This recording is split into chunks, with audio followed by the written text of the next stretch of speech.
प्रत्येक व्यक्तीचं वेगळं असं एक खासियत असते जी दुसऱ्या गुणात नसते आणि हाच सद्गुण त्या व्यक्तीला अनोखं वेगळं पण बहाल करतो. आपल्या वैशिष्ट्याच्या बळावरच ही व्यक्ती समाजातील सर्वच क्षेत्रात मान सन्मान आणि गौरवाचा अधिकारी होते. यासाठीच महामना कबीरांनी सांगितलंय, सूरत से कीरत बड़ी बिना पंख उड़ जाए, सूरत तो जाती रही कीरत कबू न जाए. श्रोते हो, ही सर्व प्रस्तावना आपल्या आजच्या उत्सवमूर्ती असणारे खानापुरे सरांसाठी आहे. First conquer yourself, then you can conquer the world easily. अर्थात आधी स्वतःला जिंका, मग तुम्ही जग सहज जिंकू शकता. या विचार प्रणालीवर सरांचा अगम्य विश्वास आहे आणि याची झलक आपल्याला त्यांच्या वक्तव्यातून आणि व्यक्तिमत्वातून यथावकाश येईलच. तर अशा या उत्तुंग व्यक्तिमत्वाची ओळख करून देण्याचं महत् कार्य या ठिकाणी मी करते.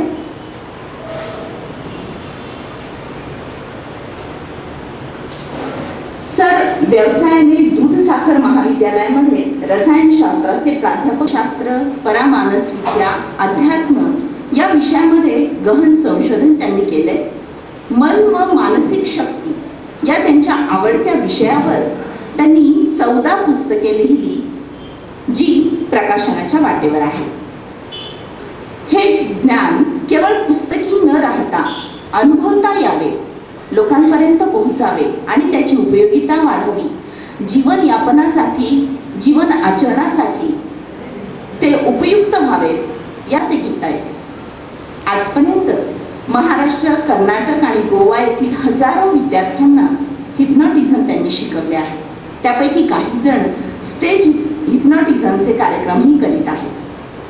निरनिराळ्या तंत्राद्वारे मनोकायिक रोगांवर त्यांनी शेकडो रुग्णांवर आजपर्यंत यशस्वी उपचार केलेले आहेत. भारतीय संमोहन व अतींद्रिय शक्ती केंद्र तसेच डिवाइन पॉवर ऑर्गनायझेशन या दोन्ही संस्थांचे ते विद्यमान अध्यक्ष आहेत. त्यांच्या कार्याची दखल घेऊन भारतीय रत्न, समाजभूषण आणि ऑल इंडिया अचिव्हर्स या राज्यस्तरीय व राष्ट्रीय पुरस्कारांनी त्यांना सन्मानित करण्यात आले आहे. संमोहन शास्त्राद्वारे प्रत्येकाला स्वतःमधील सुप्त मानसिक सामर्थ्याचा सहजपणे व पुरेपूर वापर करून आपल्या जीवनात उत्तुंग यश प्राप्त करता येतं. जीवनातील यश किंवा अपयश बाहेरील कोणत्याही गोष्टीवर अवलंबून नसून व्यक्ती त्याच्याकडील मानसिक सामर्थ्याचा वापर कसा व किती करतो यावर ते अवलंबून आहे. या अशा सर्व गोष्टींचा प्रासंगिक औचित्यपूर्ण उहापोह सर आज आपल्यासमोर व्याख्यानातून करतीलच.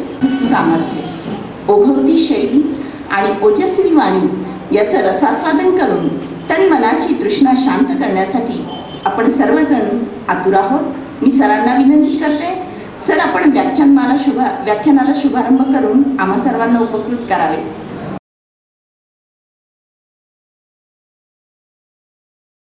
तर आज आपण एक 3 पॉइंट्स बघणार.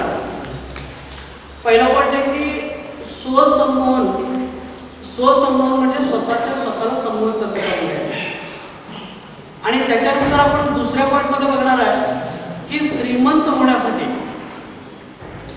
स्वतःच्या जीवनामध्ये पैसा अट्रॅक्ट करण्यासाठी की पैशाशी आपलं नातं कसं असलं पाहिजे, आपण काय केलं पाहिजे म्हणजे आपल्याकडे पैसा अट्रॅक्ट होईल, ह्यावरती आपण बघणार आहोत.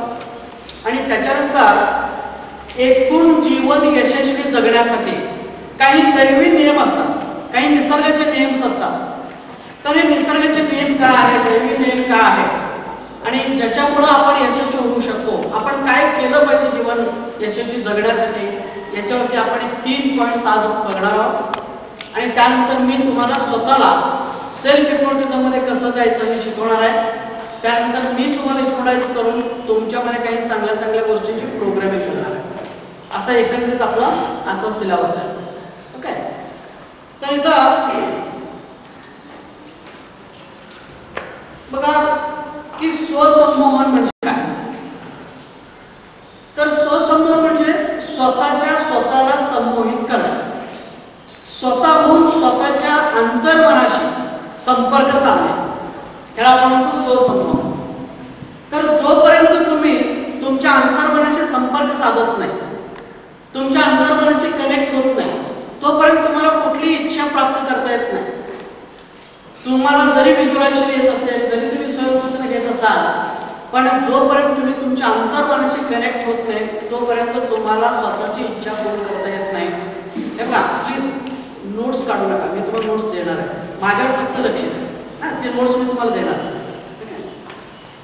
तर स्वतःच्या अंतर्मनाशी संपर्क साधण्याची जी कला आहे, जी शास्त्र आहे, त्याला आपण काय म्हणतो? स्वसंमोहन. किंवा स्वतःच्या अंतर्मनाच्या मदतीने विश्वमनापर्यंत आपले संदेश पाठवण्याची जी कला आहे, जे शास्त्र आहे, किंवा देवापर्यंत आपली इच्छा पोहोचवण्याची जी शास्त्र आहे, त्याला आपण स्वसंमोहन म्हणतो. स्वसंमोहन हे अध्यात्मामध्ये जे ध्यान आणि प्रार्थना सांगितलेलं आहे, त्या दोन्ही गोष्टींची संगम आहे. तर ध्यानामध्ये जाऊन प्रार्थना करणे म्हणजेच थोडक्यामध्ये स्वसंमोहन. किंवा स्वसंमोहन म्हणजे काय? तर आपली सर्व इच्छा पूर्ण करून घेण्याची क्षमता, कला, किंवा आपली सर्व इच्छा प्राप्त करण्याचे जे शास्त्र आहे, ज्याला आपण इच्छापूर्तीची शास्त्र म्हणतो, ते शास्त्र म्हणजे स्वसंमोहन. किंवा स्वसंमोहन म्हणजे सर्वांगीण प्रगतीचं शास्त्र. स्वसंमोहनच्या माध्यमातून तुम्ही काय काय करू शकता? तुमचे मानसिक प्रॉब्लेम सोडू शकता.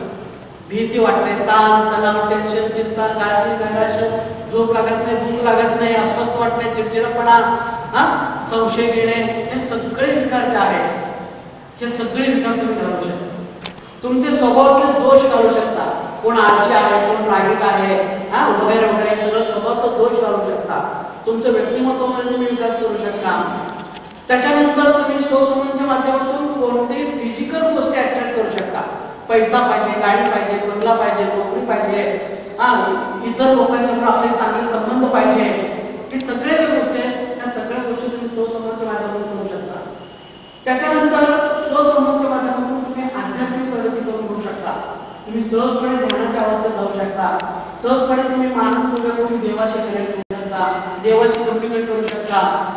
असं सगळं काही म्हणजे मानसिक, भौतिक, आध्यात्मिक आणि त्याच्यानंतर अतिंद्रिय. अतिंद्रिय म्हणजे काय? की तुमच्या मनामध्ये काही क्षमता आहे. उदाहरणार्थ सांग की दुसऱ्यांच्या मनामध्ये विचार पाठवणे, दुसऱ्यांच्या मनातील विचार रिसीव्ह करणे, किंवा सूक्ष्म शरीराने बाहेर पडणे, किंवा दुसऱ्यांच्या कडनं आपली कामं करून घेणे फक्त माइंड पॉवरच्या माध्यमातून.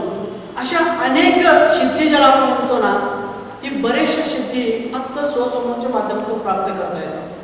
तुम्ही जरासं जर त्याकडे लक्ष दिला आणि त्या पद्धतीने जर तुम्ही सराव करायला लागला तर तुमच्यामध्ये सुद्धा बरेचशा सिद्धी प्राप्त होऊ शकतात. आजचा तो आपला विषय नसल्यामुळे मी त्याच्यावर डिटेल बोलू शकत नाही, परंतु स्वसंमोहन म्हणजे आपल्या आत्म्याशी कनेक्ट होण्याचा मार्ग आहे. स्वसंमोहन म्हणजे देवाशी कनेक्ट होण्याचा मार्ग आहे. स्वसंमोहन म्हणजे आपल्याला हवे त्या सर्व गोष्टी अट्रॅक्ट करण्याचा मार्ग आहे. मग स्वसंमोहनचे म्हणजे काय नेमकं त्याच्यामध्ये, की त्या स्वसंमोहन मध्ये आपण बेशुद्ध पडत नाही. लक्षात घ्या, बऱ्याच वेळा लोकांना काय वाटतं की हिप्नोटिझम म्हणजे बेशुद्धीची अवस्था आहे, पण बेशुद्धीची अवस्था नाही. कुणीच बेशुद्ध पडत नाही.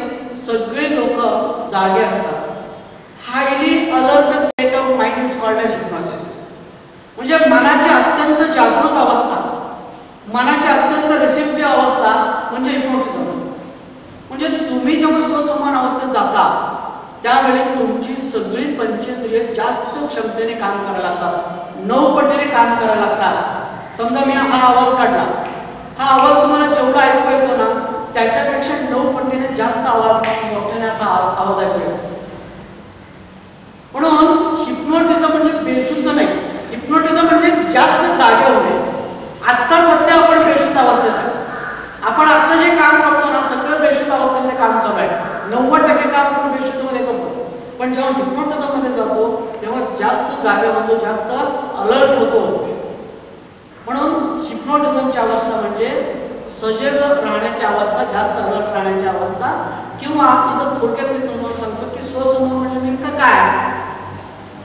स्वसमूह म्हणजे अर्धवट जागृत अवस्था. आपण जसं पेंगत असतो, असे पेंगत असतो, थोडं झोपलेलं पण आहे आणि थोडं जागे पण आहे. किंवा साखर झोपेमध्ये असतो बघा, साखर झोपेमध्ये एकदा आपल्याला आपण झोप पण घेत असतो आणि तिकडे घरातील सगळा आवाज पण ऐकू येत असतो. ही जी अवस्था आहे की नाही, त्याला आपण म्हणतो स्वसमूह अवस्था. झोपेत जागे राहणे म्हणजे स्वसमूह, किंवा अर्धवट झोपणे म्हणजे स्वसमूह, साखर झोप म्हणजे स्वसमूह. मग यावेळी काय झालेलं असतं तर आपला अंतर्मन आणि बाह्यमन दोन्ही 50-50% जागे असतात. अंतर्मन पण 50% काम करतोय, बाह्यमन पण 50% जागे आहे. आणि या दोन्हींच्या सहकार्यातून आपण काय करणार आहे की आपल्या बाह्यमनातील इच्छा स्वतःहून आपल्या अंतर्मनाकडे कळवणार आहे. मग ते व्हिज्युअलायझेशनच्या माध्यमातून कळवणार आहे, स्वयंसूचनेच्या माध्यमातून कळवणार आहे, किंवा भावना व्यक्त करून कळवणार आहे, किंवा प्रार्थना करून कळवणार आहे. म्हणजे कळवण्याचे वेगवेगळे मार्ग आहेत. पण इथं स्वसमूहामध्ये आपण काय करतो तर आपल्या अंतर्मनाला जागे करतो, आपल्या बाह्यमनाला थोडंसं झोपवतो आणि हे दोन्हीला 50-50% जागे ठेवतो. आणि यावेळी आपल्या बाह्यमनातील इच्छा इकडं पाठवतो आणि या इच्छा अंतर्मन एजंट असल्यामुळं ही इच्छा देवाकडे पाठवतो आणि त्याच्यातनं आपलं नसीब होतं, त्याच्यातनं आपलं सगळं हवे त्या सगळ्या गोष्टी प्राप्त होतात. हा स्वसमूह आहे. बरोबर. जे अध्यात्मामध्ये ध्यान आणि प्रार्थना जे सांगितलेले आहे त्याची सुधारित आवृत्ती आहे. ध्यान आणि प्रार्थना. ध्यान म्हणजे काय, देवाशी कनेक्ट होण्याचा मार्ग. प्रार्थना म्हणजे काय, देवाकडे आपली मागणी करण्याची साधन म्हणजे प्रार्थना. तर इथं सुद्धा आपण तेच करतो, आपण ध्यानामध्ये जातो आणि आपण देवाकडे किंवा अंतर्मनाकडे प्रार्थनाच करत असतो. म्हणून ज्याला स्वसमूह टेक्निक येतंय ना तो आयुष्यामध्ये काहीही अचीव करू शकतो, त्याला कमी होऊन काही पडणार नाही. हे तुम्ही नेहमी लक्षात ठेवायचे. तर इथं स्वसमूहामध्ये जाण्याची टेक्निक काय बघा, वेगवेगळ्या टेक्निक्स आहेत, पण एक सखोलमध्ये मी तुम्हाला शिकवतो. हे पहिल्यांदा तुम्ही एक 15 दिवस हा टेक्निक करायचा. 15 दिवस या माध्यमातून स्वसमूह अवस्थेत जायचं आणि एकदा तुम्ही 15 दिवस प्रॅक्टिस केला नंतर तुम्ही डोळे बंद करता क्षणी त्या अवस्थेत जाता. नंतर वेळ लागत नाही तुम्हाला, नाही. मग इथं काय करायचं का, पहिल्यांदा बुबळे उलटे फिरवून खोल श्वासोश्वास करणे. आता आपण एकतर झोपून राहा नाहीतर बसून राहा. आणि बसून काय करायचं, डोळे बंद करायचे आहे आणि डोळ्याचे बुबळे उलटे फिरवायचे आहे आणि कपाळाच्या मध्यभागी लक्ष केंद्रित करायचं. आणि कपाळाच्या मध्यभागी लक्ष केंद्रित करून काय करायचं का, खोल श्वास घ्यायचा आणि श्वास सोडायचा, श्वास घ्यायचा आणि श्वास सोडायचा. आपण करणार आहे ते प्रॅक्टिकल. श्वास घ्यायचा आणि श्वास सोडायचा, श्वास घ्यायचा आणि श्वास सोडायचा. असं किती वेळा करायचं आहे, कमीत कमी 5 ते 7 मिनिटं करायचं. मग जेव्हा तुम्ही डोळ्याचे बुबळे उलटे फिरून कपाळाच्या मध्यभागी लक्ष केंद्रित करता आणि 5 ते 7 मिनिटं तुम्ही खोल श्वासोश्वास करता, त्यावेळी तुम्ही अंतर्मनाच्या खोल अवस्थेत जाता, तुम्ही स्वसमूहाच्या खोल अवस्थेत जाता. बरोबर. म्हणून पहिला टप्पा काय आहे तर खोल श्वास घेणे, खोल श्वास सोडणे.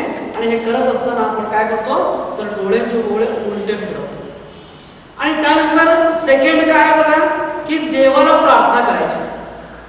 त्या अवस्थेमध्ये खोल श्वास करून झाल्यानंतर मग देवाला म्हणायचं, हे ईश्वर किंवा हे स्वामी समर्थ, हे साईबाबा, तुमच्या ज्यांच्यावरती इच्छा श्रद्धा आहे त्यांचं नाव घ्या आणि त्यांना म्हणा की तुम्ही मला माझ्या अंतर्मनाच्या खोल अवस्थेत घेऊन जावा, माझ्या अंतर्मनाशी संपर्क करून द्या. बरोबर. 3 वेळा म्हणायचं त्या अवस्थेमध्ये. म्हणजे काय होतं बघा, एक तर ईश्वरी शक्तीशी तुम्ही कनेक्ट होता आणि अंतर्मनाच्या खोल अवस्थेत जायला ती मदत होते. म्हणून तिथं फक्त प्रार्थना करायचं आहे. त्याच्यानंतर पुढचा टप्पा जो आहे तो म्हणजे रिलॅक्सेशन. हे अतिशय महत्त्वाचा टप्पा आहे. या रिलॅक्सेशनला काय म्हटलं जातं बघा, रिलॅक्सेशन म्हणजे की it is the key to open the door of subconscious mind. Relaxation म्हणजे it is the key to open the door of subconscious mind.